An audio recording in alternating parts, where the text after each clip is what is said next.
Cristo.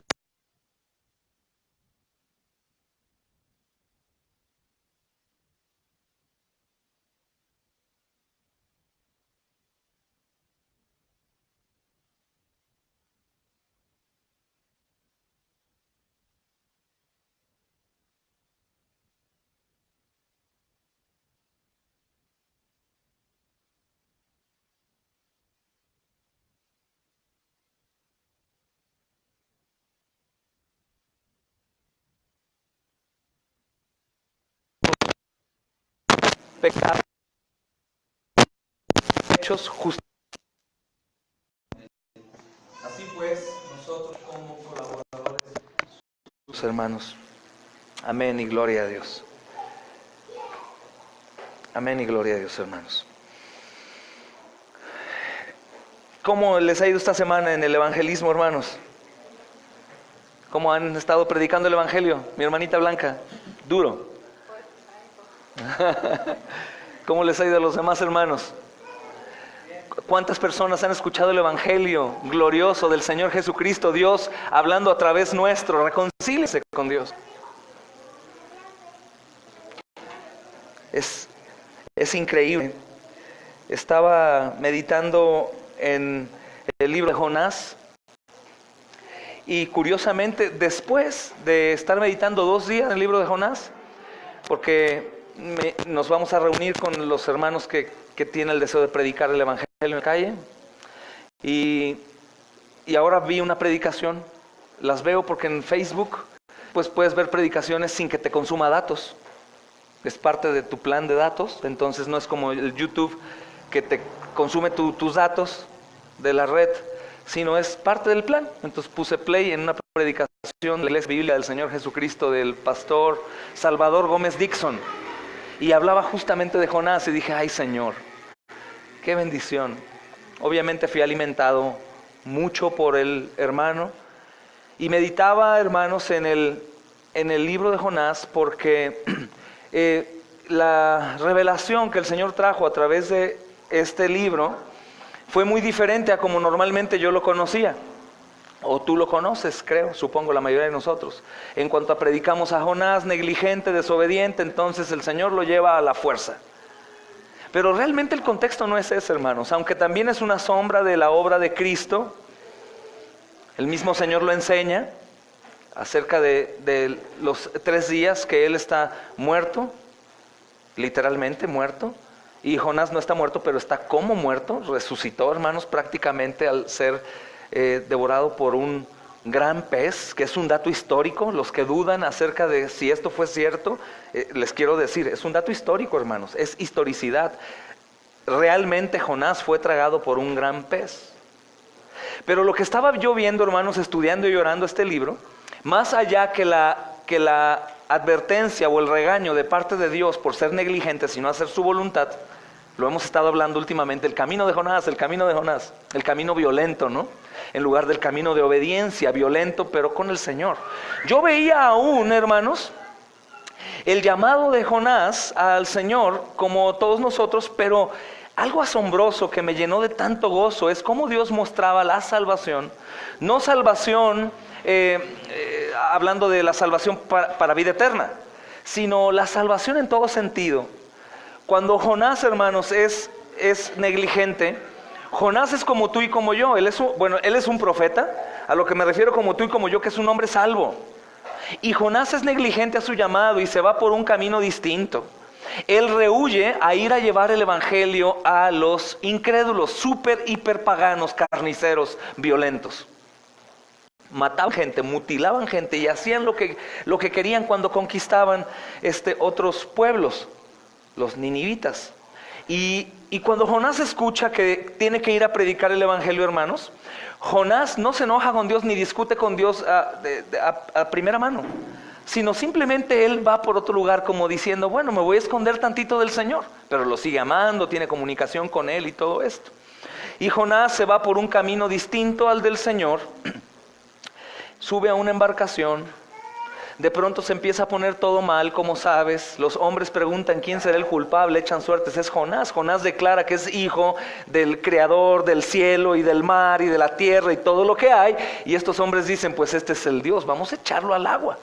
Lo echan al agua y ahí empieza lo más interesante de esto. Cuando nosotros vemos que un gran pez lo traga, decimos, castigo divino. Un gran pez lo tragó, pero piensen en esto, hermanos.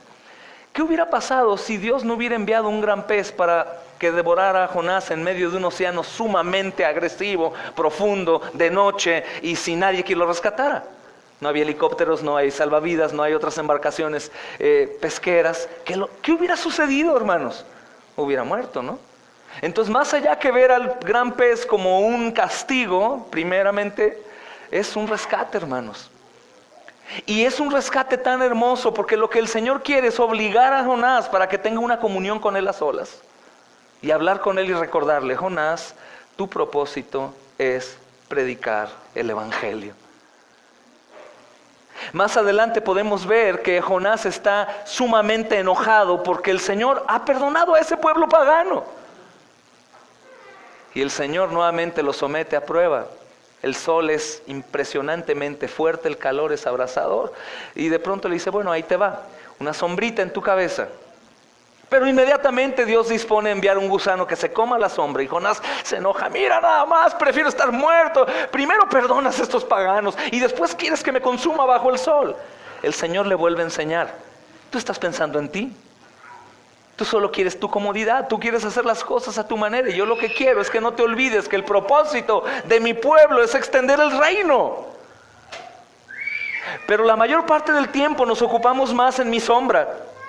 Nos ocupamos más en mis necesidades, mis prioridades. Es que hermano, no puedo ir al discipulado porque tengo mucho trabajo que hacer. Es que hermano, no puedo ir al culto, voy a llegar tarde porque lo que pasa es que me salió un cliente que me llamó. Es que hermano, fíjate que no puedo porque me dolió la barriguita. Es que fíjate que no. Siempre estamos pensando como Jonás en hacer lo nuestro, hermanos. Mas aún así, caemos en el hoyo y el Señor es misericordioso. Y antes de someternos a una prueba necesaria, nos abraza y nos salva de nuestra propia condición negligente. Siempre hemos pensado en el dato de Jonás como que lo castiga desde que lo come el pez. Imagínate el terror del gran pez. Sí es cierto, pero Jonás no se murió. ¿Qué hubiera pasado si el pez no hubiera llegado, hermanos? Se hubiera muerto ahogado. Entonces, por eso el apóstol Pablo dice, y sabemos que a los que aman a Dios, todas las cosas les ayudan a bien, aunque son negligentes. Se podría poner ahí sin agregar, pero podríamos ver, aunque sean negligentes, todo nos ayuda bien. Jonás no fue castigado, hermanos. Jonás fue bendecido. Porque hubo un gran pueblo salvando. ¿Y por qué hablo esto? Porque precisamente el apóstol Pablo está diciendo esto aquí, hermanos. El apóstol Pablo, inspirado por Dios, dice que Dios mismo a través nuestro va y salva a paganos. Gente que no merece. Y nada más a través nuestro. Y solo a través nuestro. A través de nadie más.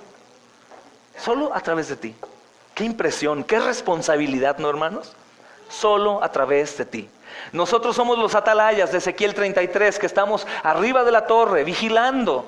Pero muchos nos dormimos, entra el enemigo, devora, mueren, se van al infierno. Nosotros tenemos que estar de pie, sabiendo que el único propósito que tenemos en Cristo es la extensión del reino. No hay otro propósito. Lo siento por el ambicioso, lo siento por el que tiene planes, lo siento por los que anhelan tanto hacer esto o aquello fuera del plan de Dios. Porque el plan de Dios en Cristo Jesús es que tú y yo sirvamos en su reino. No hay de otra, hermanos. No quiero que no vamos a hacer ninguna otra cosa más, claro que lo vamos a hacer. Pero el plan de Dios es que extendamos su reino. Y aprovecho para decirlo, de una u otra manera. Un hermano se acercaba a mí días atrás y me decía, a veces nos podemos frustrar porque vemos que hay un equipo de evangelistas y como yo no voy a evangelizar, digo, ay no, pues no sirvo de nada. No, hermanos, no todos los miembros del cuerpo tienen la misma función. Unos van a hacer esto, otros van a hacer aquello. Pero aquí el caso es que todos funcionemos en el cuerpo. Lo he enseñado antes porque un miembro que no funciona en el cuerpo es cortado. Es cortado, o como una prótesis que se pone y se quita. No hay vida porque no hay sangre ahí. Entonces esta historia de Jonás es asombrosa para motivarnos a nosotros, hermanos, que cuando el Señor nos ha llamado a hacer la obra en Cristo Jesús, nos ha llamado a obedecer. Y el asunto aquí en donde nos topamos con pared es que las obras han sido preparadas de antemano para que anduviéramos en ellas. El tiempo se va agotando, nuestra negligencia está llegando al límite y el Señor dice, es ahora, porque yo lo he decretado. Vamos, voy a introducirte a que tú lo hagas a la manera mía. Pero aún en eso el Señor nos bendice. Segunda de Corintios capítulo 15 nos habla acerca de esto. Somos embajadores en nombre de Cristo, como si Dios mismo rogase a través nuestro a los hombres, reconcíliense con Dios. Qué maravilloso, hermanos. Pero soy tartamudo, pero soy maldiciente, pero soy esto, soy muy joven, es que no sé hablar, es que tengo miedo, es que Dios mismo ruega a través nuestro, reconcíliense con Dios. Con esto no quiero decir, hermanos, también que vamos a enviar a todos los niños, a todos los jóvenes, a todos los nuevos hermanos a que prediquen el evangelio como tal en cualquier lugar. No, realmente tenemos que ir predicando conforme vamos avanzando en el conocimiento del Señor. Tampoco vamos a prohibir prohibido hablar de Jesús porque todavía no sabes apologética, defensa de la fe, entonces no puedes hablar. No, solamente habla lo que tú has aprendido acerca de el que te salvó. Si te das cuenta, el evangelio podemos resumirlo en eso. ¿Quién es Jesús? Lo que Jesús ha hecho para gloria del Padre y para bien nuestro. Ya habrá otros hermanos que entren en camisa de 11 varas predicando frente a personas que se paran después y te preguntan, ¿y por qué esto? ¿Y por qué lo otro? Hermanos, cuidémonos también para no mentir o dar otro evangelio sin querer o decir mentiras o cosas que no son. Puede pasar. Pero es Dios mismo rogando a través nuestro, hermanos. Reconcíliense con Dios. Amén. ¿Cuál es nuestro motivador? El apóstol Pablo, enseñábamos días atrás, lo enseñé en León y lo enseñé en Capilla y creo que aquí lo mencioné, la resurrección. La resurrección. Y hoy es el segundo estudio acerca de esto, hermanos, la resurrección de Cristo. Y tenemos que ir a 1 Corintios capítulo 15 para leer acerca de esto, desde el versículo 3 al 9. Aquí se encuentran, hermanos, un registro de la cantidad de evidencia que respalda la validez de la resurrección. Vemos un registro de la cantidad de evidencia que se encuentra ahí, respalda la validez de la resurrección. Y me gustaría que me ayudaran ágilmente a contestar para ir un poco más rápido. Dice el versículo 3 al 9. Dice, porque primeramente os he enseñado lo que asimismo recibí, que Cristo murió por nuestros pecados conforme a las Escrituras. Que Cristo murió por nuestros pecados conforme a las Escrituras, y que fue sepultado, y que resucitó al tercer día conforme a las Escrituras, y se apareció a Cefas, y después a los 12, después apareció a más de 500 hermanos a la vez, de los cuales muchos viven aún, y otros ya duermen. Después apareció a Jacobo, después a todos los apóstoles, y al último de todos, como a un abortivo, me apareció a mí. Me apareció a mí, dice, porque yo soy el más pequeño de los apóstoles, que no soy digno de ser llamado apóstol porque perseguía a la iglesia de Dios, pero por la gracia de Dios soy lo que soy. Entonces, hermanos, versículo número 5 dice, y que apareció, ¿a quién? A Cefas.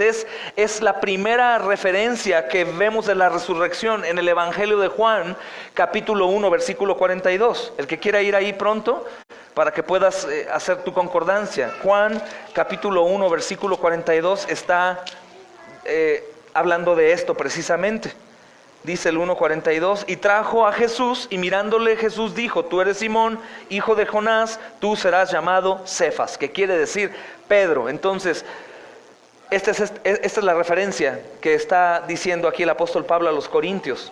Esta aparición también está registrada, si se fijan, en Lucas capítulo 24. Lucas capítulo 24, si quieren ir conmigo pronto ahí. Versículo 34.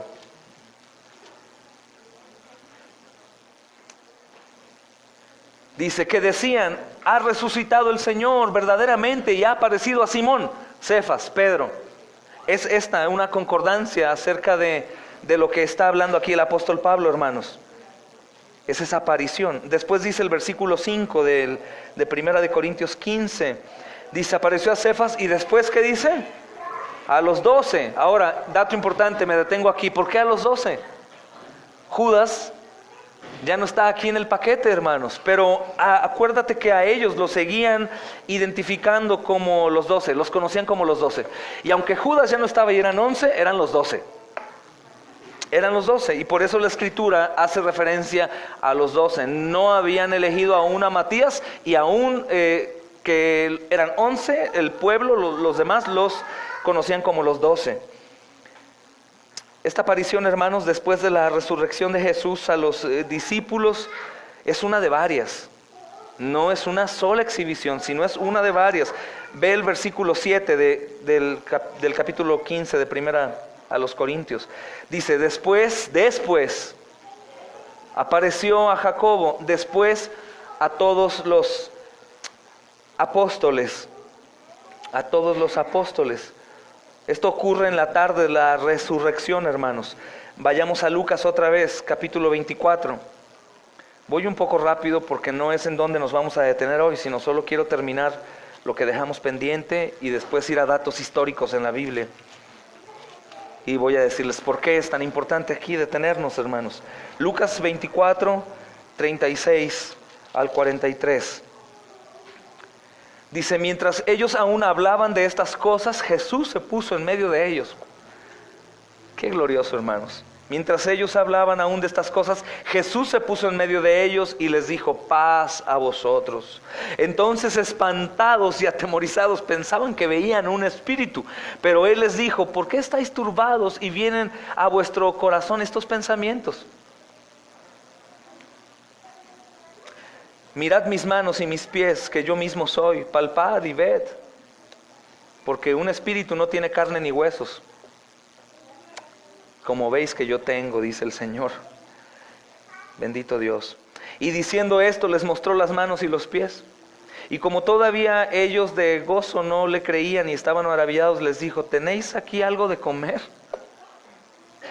¿Quieren ver que soy real? ¿Tendrán algo de comer? Hermanos, hay algunos teólogos que dicen que el Señor estaba hambriento. Yo la realidad no creo, yo creo que Él estaba satisfecho. Él es el mismo pan de vida, lleno en sí mismo, pero creo que también en la debilidad del hombre quería ayudar. Es como el, te pellizco para que veas que no estás soñando. Entonces le dieron parte de un pez asado y un panal de miel, hermanos. El Señor ahí, dice el versículo 43, y Él tomó y comió delante de ellos. ¿Alguna duda de que no soy espíritu? ¿De que no soy un fantasma? Estoy encarnado y es verdad. Sorprendente, hermanos. Sorprendente.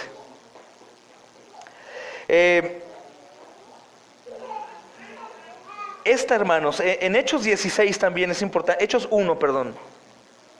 Acompáñenme, por favor. Hechos 1, versículos 6 al 11.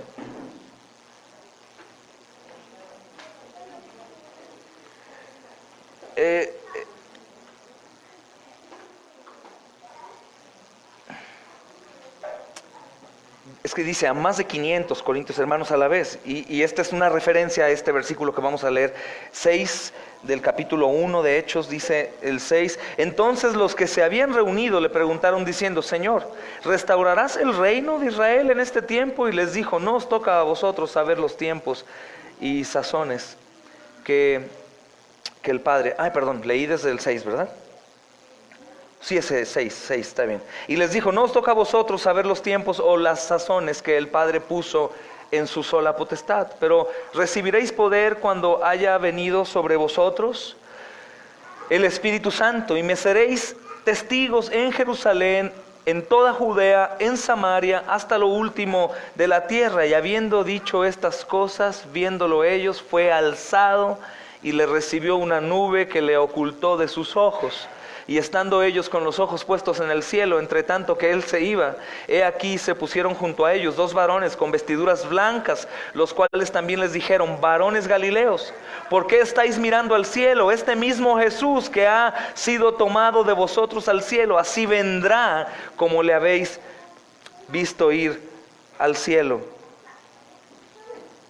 Entonces, el Primera de Corintios capítulo 15 y el versículo que estamos leyendo es una referencia a esto. Dice: después se apareció a más de 500 hermanos a la vez, de los cuales muchos viven aún y otros ya duermen. Y el hecho, hermanos, de que Cristo apareció a más de 500 testigos colectivamente es sumamente importante, porque no está diciendo la Escritura que se apareció colectivamente a 500 en diferentes lugares, que puede ser un rumor.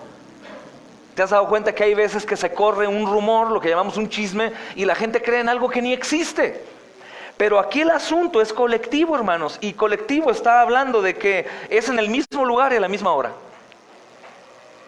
Si tú te has preguntado, ¿pero qué motivaba a la iglesia primera a multiplicarse y a morir y a hacer esta obra y aquella obra? ¿Y por qué todos los que los veían en Hechos 2, 42, 46 y 5, 46, por qué se espantaban? ¿Por qué la gente tenía temor de ver a la iglesia? Porque la convicción que ellos tenían de seguir a Jesús era tan fuerte, hermanos, que todos se asombraban. Ahora, ¿qué es en lo que ellos se motivaban o qué es lo que los tenía tan entregados? La resurrección.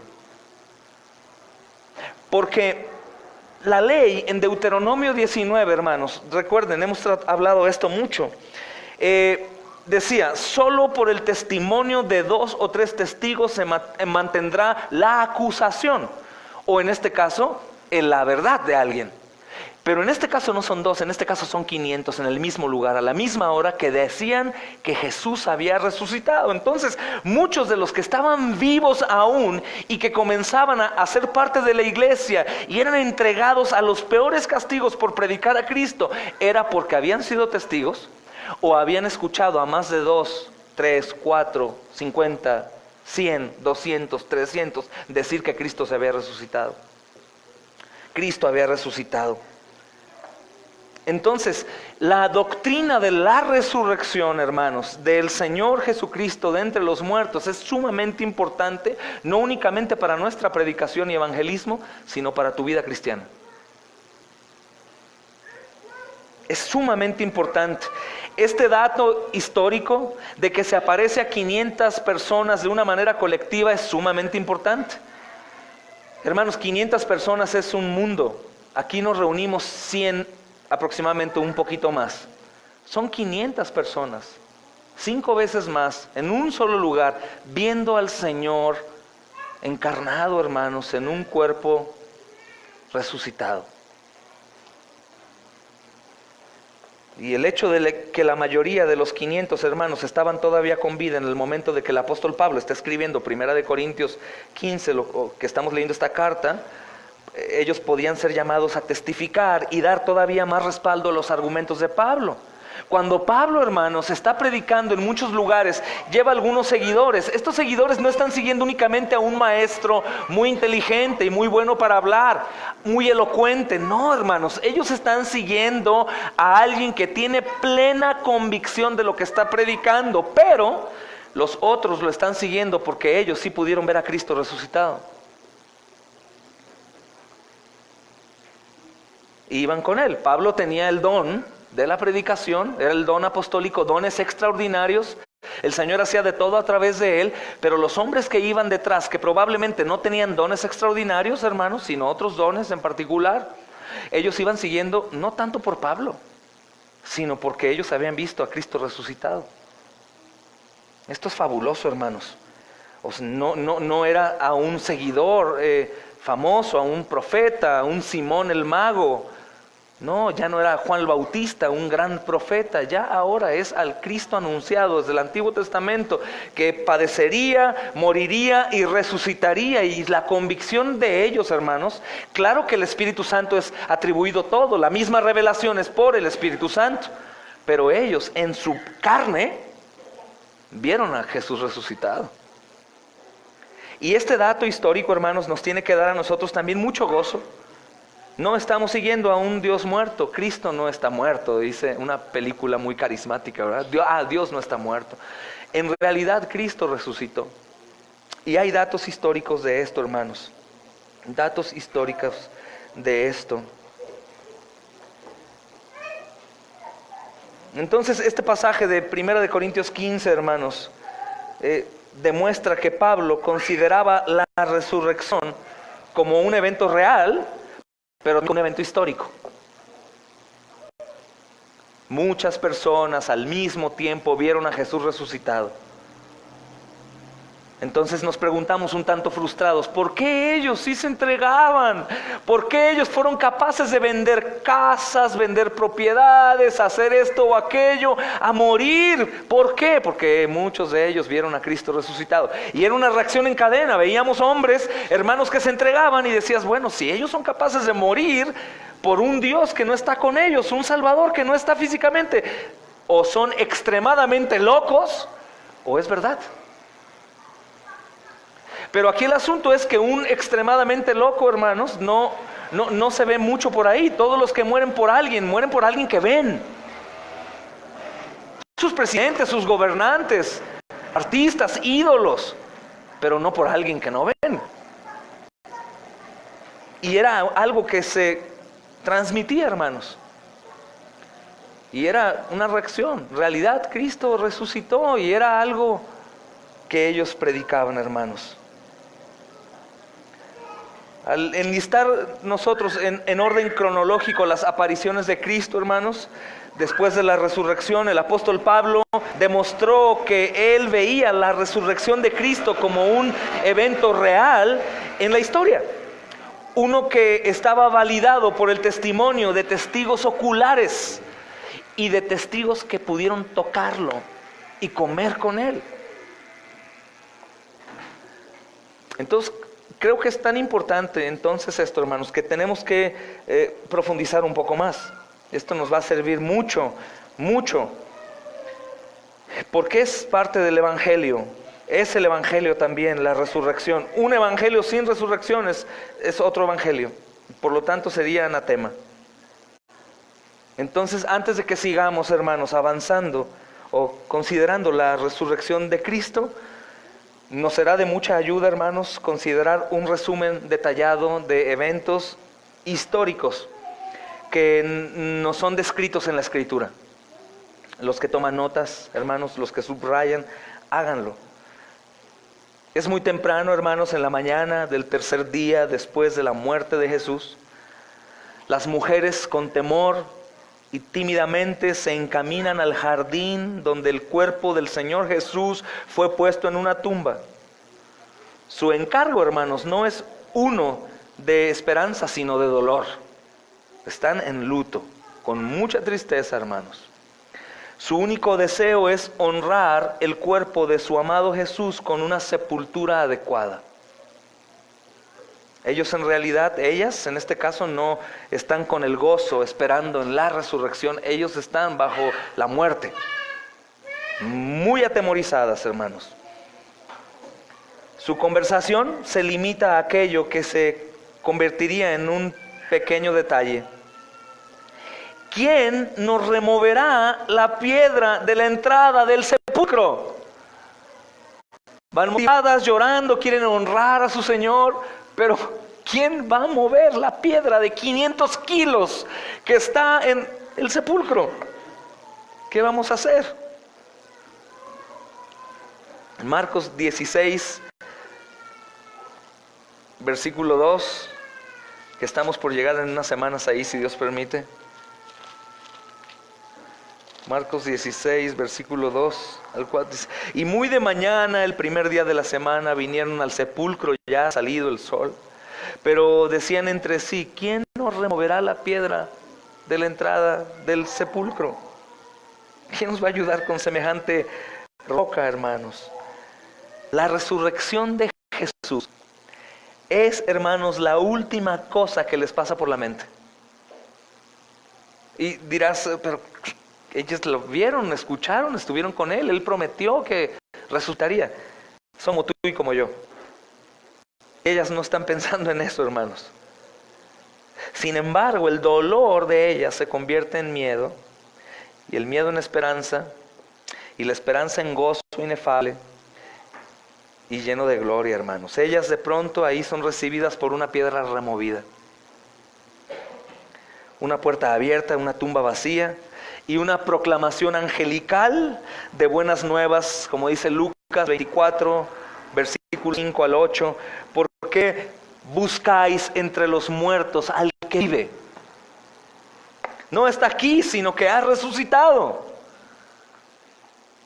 Ellas van en su incredulidad, con mucho temor, llorando, con un Salvador muerto, preguntándose cómo vamos a hacer. Eso es muy de nosotros, porque creemos, somos salvos por la fe, pero en las pequeñas cosas nos detenemos como si fuera una gran roca, hermanos. Lo más adecuado sería que fueran firmes. Ya es el tercer día, mi Señor ya va a resucitar, de seguro la piedra está polvo y el Señor estará ahí, pero no, son como nosotros. Las mujeres rápidamente, hermanos, salen del sepulcro con temor y gran gozo. Así cantamos, ¿verdad? De mañana María buscaba el cadáver de su Señor. Ellas corren, hermanos, para llevarles la noticia a los discípulos, pero su testimonio parece palabra inútil y son tonterías ante los oídos de aquellos que debieron haberles creído de inmediato. Pero también estos son incrédulos como nosotros. Lucas 24, versículo 11. Solo voy a los textos para que los vean ahí ustedes. Lucas 24, 11. Mas a ellos les parecían locuras las palabras de ellas y no les creían. Recuerden, la ley eran más de una persona y se tenía que creer, y más tratándose de hermanos, y sobre todo más tratándose de aquel que previamente anunció que iba a resucitar. Hermanos, tenemos esperanza. Tenemos esperanza en nuestra falta de fe. Tenemos la esperanza que es por gracia, hermanos. Y luego, esperando en contra de la esperanza, a ver, hermano, vamos a ver si es cierto. Ay, las hermanas, ya sabes cómo son. Locuras, están tristes. Pedro y Juan corren a la tumba ya vacía.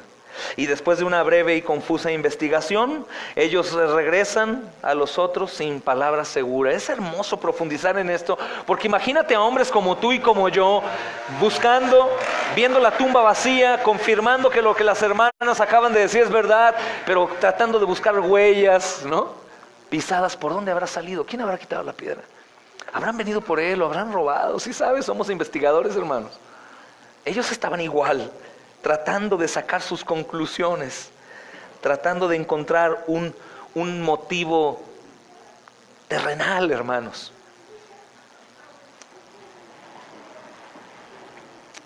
Es sorprendente. Aún no habían entendido la Escritura. Juan 29, es necesario que Él resucitase de los muertos. Mismo Señor se los había dicho.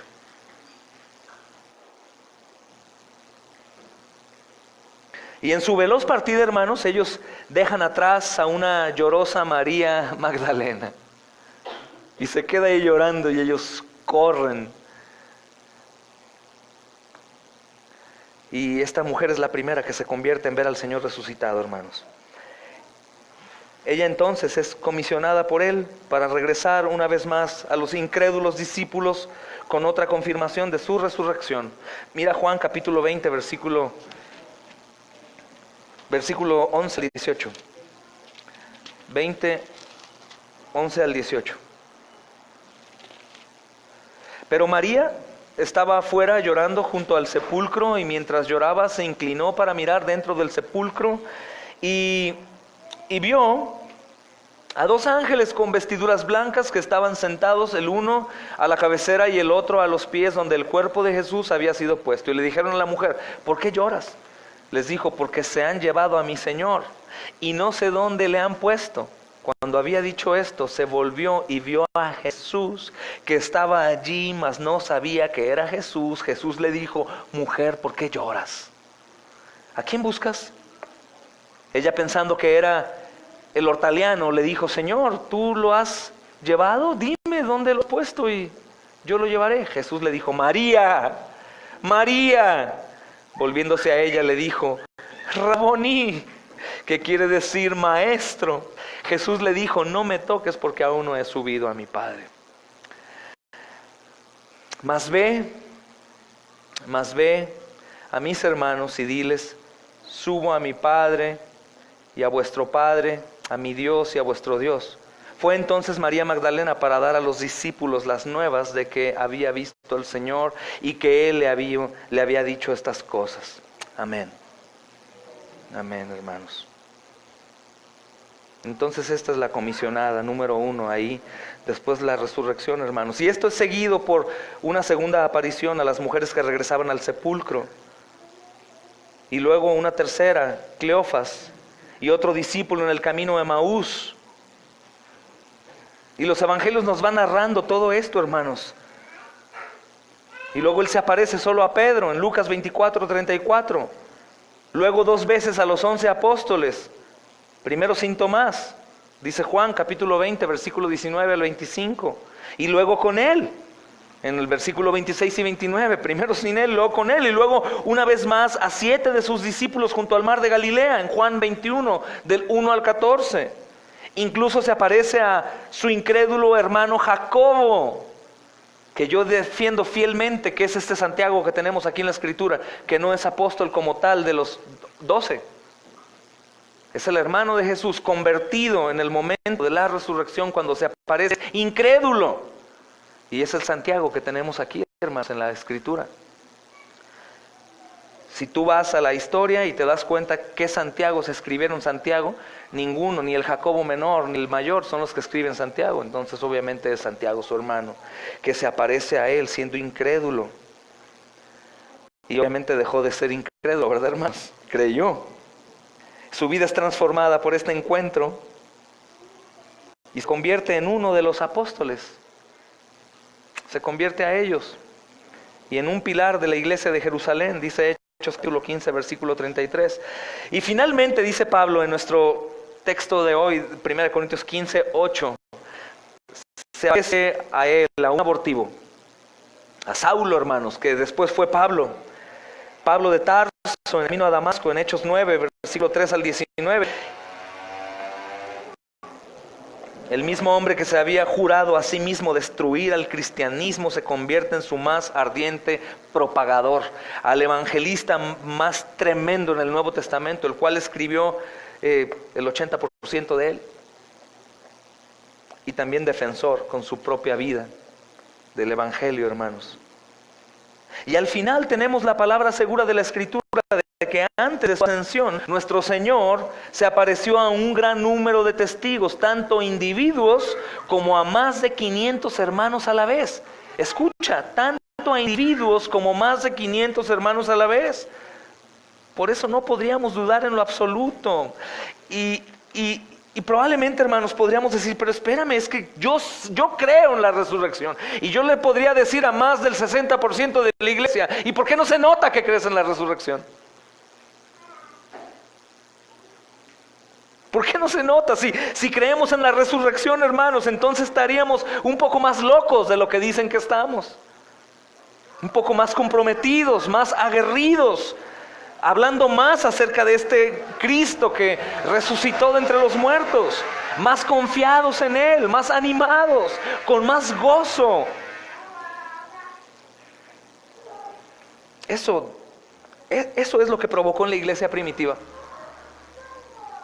No fueron los buenos pastores, no fueron los hermanos que de pronto fueron más tocados por el Espíritu Santo, o no fueron que tenían una doble unción.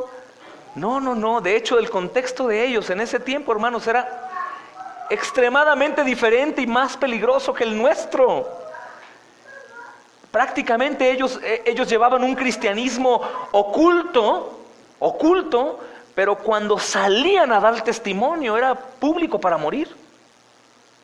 Enviaban a alguno de ellos y prácticamente oraban por él pensando que no regresaría, y la mayor parte del tiempo no regresaban. No regresaban. El ir a visitar a sus hermanos encarcelados por Cristo era no regresar. No era como aquí, vamos a orar porque vamos a la cárcel. Señor, gracias, usa a tu hijo. Hermano, Dios te bendiga, nos vemos al ratito. No, ellos eran para despedir. El ir a ayudar a los enfermos era para morir.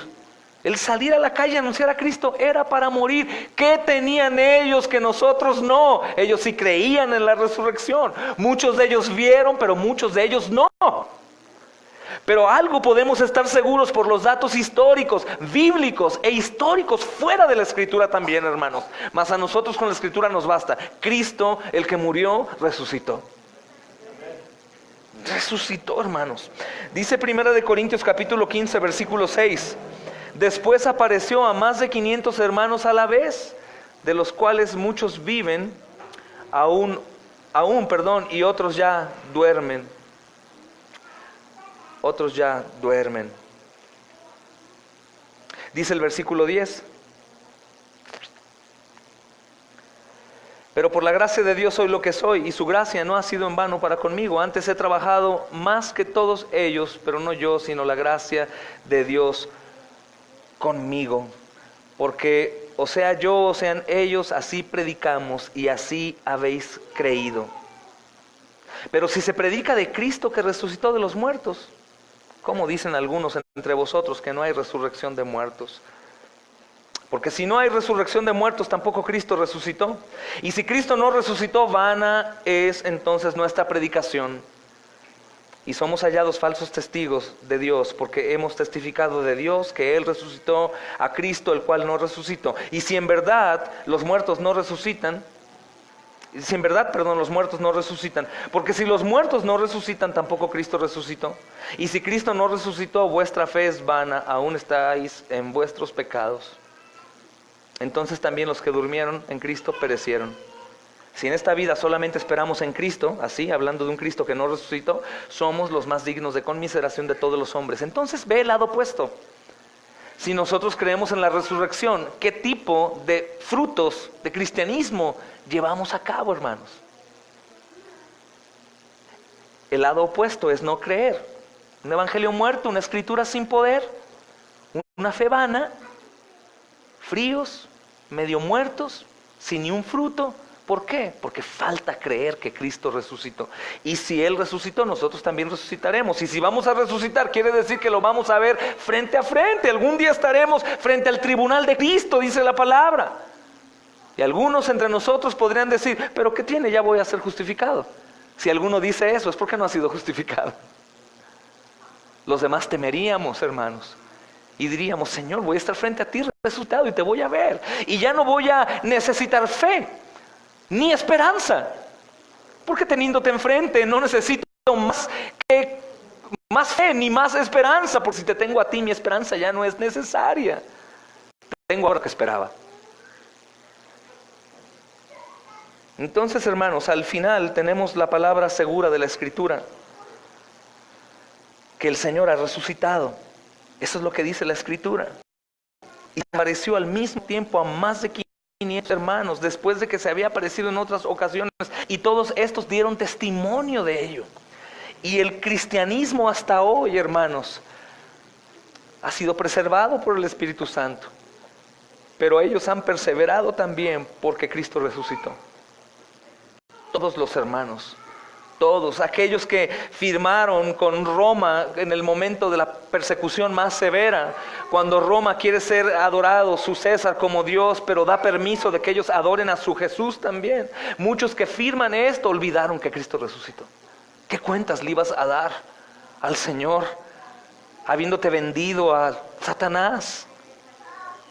Ellos olvidaron, pero aquellos que fueron capaces, como Hebreos 11 nos habla, aún hombres del Antiguo Testamento, hermanos, esperaban solo en el Mesías. Y los hombres del Antiguo Testamento que esperaban en el Mesías, esperaban también en un Mesías que vencería la muerte. Creían en la resurrección. Bendito sea el Señor. Así que si hay alguna duda de esto, hermanos, estamos en grandes apuros, porque el fundamento de nuestra fe es la resurrección. Eso es lo que dice el Señor a través del apóstol Pablo en 1 Corintios 15 y en otros muchos pasajes de la Biblia, hermanos. Vamos a orar y a dar gracias a nuestro Señor resucitado. Señor, damos a ti la gloria y damos a ti la honra, Señor. Agradecemos, amado Rey, que tengas, Señor, el cuidado de nosotros. Agradecemos, amado Señor, que nos reveles en tu palabra esta verdad gloriosa, Señor, de que tú, amado Rey, resucitaste, venciste la muerte, Señor. Padre amado, enseña, Dios bendito, conforme a tu palabra, a todos nosotros, que toda nuestra fe depende, Señor, de la resurrección. Pues si tú, Señor, no hubieras resucitado, entonces nuestra fe es completamente inútil. Si tú no resucitaste, Señor, entonces todavía estamos en nuestros pecados. Y si tú no resucitaste, los que murieron, hermanos nuestros, Señor, murieron para siempre, Señor. Amados, ayúdanos a vivir, Señor, bajo la luz gloriosa de tu resurrección, Señor. Y así, amado Rey, andar con gozo en nuestro peregrinar, pero también así temer que algún día te volveremos a ver. Señor, nos estás revelando hoy, Padre, o nos estás confirmando a muchos de nosotros nuevamente que ciertamente tú has vencido el pecado y la muerte, y nosotros también venceremos, Señor. Si tenemos al Cristo resucitado en nuestra mente, sabemos que si resucitó es porque venció la muerte. Y si venció la muerte es porque no se encontró maldad en él. Y si su justicia ha sido dada a nosotros, nosotros también venceremos el pecado día con día, sin pretexto, Señor. Pues la victoria es nuestra en ti, Señor. ¿Cómo podríamos, amado Señor, entender y creer esta doctrina, bendito Rey, y seguir, Señor, siendo vencidos por el pecado? Pero también te ruego que cuando caemos, Señor, nos ayudes a recordar esto. Aún nuestra incredulidad, nuestra desobediencia a creer, Señor, ya ha sido perdonada en la cruz del Calvario. Te damos gracias, amado Rey, por este fundamento firme de la verdad de que tú has resucitado, mi Señor. Gracias, Padre, en el nombre de Cristo Jesús. Espíritu Santo, gracias por traer convicción hoy de pecado, arrepentimiento y de fe perseverante. Amén. Amén.